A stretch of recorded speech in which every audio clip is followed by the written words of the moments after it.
1 फरवरी को केंद्रीय वित्त मंत्री निर्मला सीतारमण नए संसद भवन में सरकार का अंतरिम बजट पेश कर चुकी हैं। ये मोदी सरकार 2.0 का आखिरी बजट था। आपको बता दें कि ये सरकार का अंतरिम बजट होगा, क्योंकि अप्रैल मई में लोकसभा चुनाव होने के बाद नई सरकार जुलाई में पेश करेगी। बजट पेश होने के बाद देश के अलग अलग वित्त एक्सपर्ट्स, पक्ष विपक्ष के नेताओं द्वारा प्रतिक्रिया दी जा रही है। मुझे इस बात की प्रसन्नता है कि लगातार यशस्वी प्रधानमंत्री श्रीमान नरेंद्र मोदी जी के नेतृत्व में देश को आगे बढ़ाने का प्रयास विभिन्न विभाग कर रहे हैं, और खास करके जो बजट आज का लेखानुदान के नाते से आया, पूर्ण बजट तो जुलाई में आएगा, लेकिन हम सब जानते हैं कि उनके सर्वहितैषी सर्वस्पर्शी कामों के आधार पर सभी विभागों पर पर्याप्त ध्यान देते हुए खास करके गरीब, महिला, युवा, किसान पर केंद्रित प्रधानमंत्री ने इस बजट को जो ध्यान केंद्रित किया, जिसके कारण से लगभग 25 करोड़ हमारी आबादी गरीब रेखा से बाहर आई है।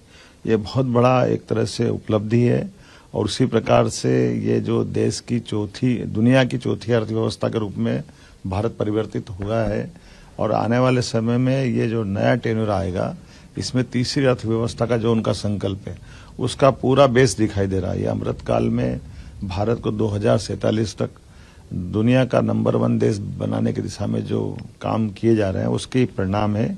और खास करके इस 2 करोड़ लोगों को नए आवास देने की जो कल्पना की गई है, ये तो बगैर कोई कारण से गरीब लोग अपना घर नहीं बना पा रहे हैं, उनके घर पे वो अभिशाप नहीं है, ये परमात्मा की कृपा है। यशस्वी प्रधानमंत्री हर गरीब के घर पक्की छत का जो सपना देखते हैं, उसका ही परिणाम है कि उनने अभी जो पुरानी गरीबी रेखा की लाइन थी, उसमें बड़े पैमाने पे वो काम किया था, और 2 करोड़ नए घर का जो संकल्प किया, ये अद्भुत है।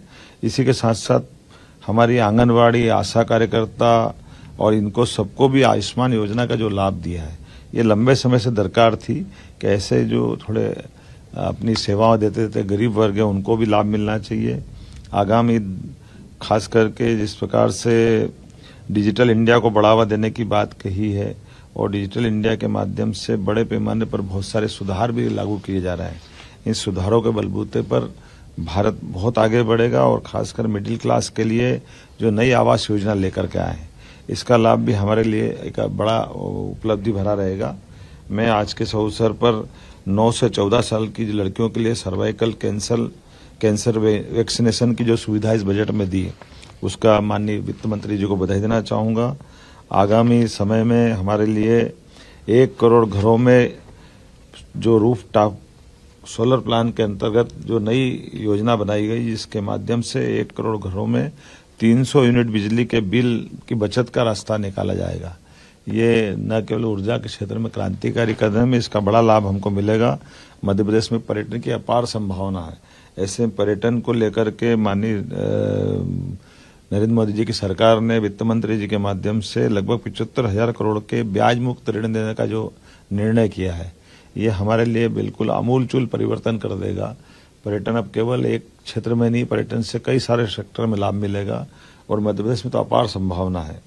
उड़ान योजना के अंतर्गत 517 नए रूट पर एयरपोर्ट्स का निर्माण और विस्तार, ये हवाई यातायात की दिशा में बहुत बड़ा माइलस्टोन का काम करेगा। अभी मैंने ग्वालियर से अहमदाबाद की नई फ्लाइट का आकाशा एयरलाइंस का शुभारंभ किया है। ऐसे भविष्य में बहुत बड़े पैमाने पर हवाई यातायात की संभावना मध्य प्रदेश में, क्योंकि मध्य प्रदेश बहुत भौगोलिक दृष्टि से बड़ा है, ऐसे में हमारे इस यातायात का भी लाभ मिलेगा। उम्मीद करता हूँ ये उम्मीदों भरा बजट भारत की प्रगति में, उन्नति में और आर्थिक दृष्टि में एक नई ऊंचाई तक पहुंचेगा। मेरी अपनी ओर से श्रीमती निर्मला सीतारमण जी को बधाई, माननीय प्रधानमंत्री जी को बधाई, और इसी परिप्रेक्ष्य में हमारे विभिन्न विभागों को जोड़ करके हम अपने लेखानुदान में इन बजट का लाभ लेंगे, और मध्य प्रदेश को देश का नंबर 1 का राज्य बनाने की दिशा में आगे बढ़ेंगे।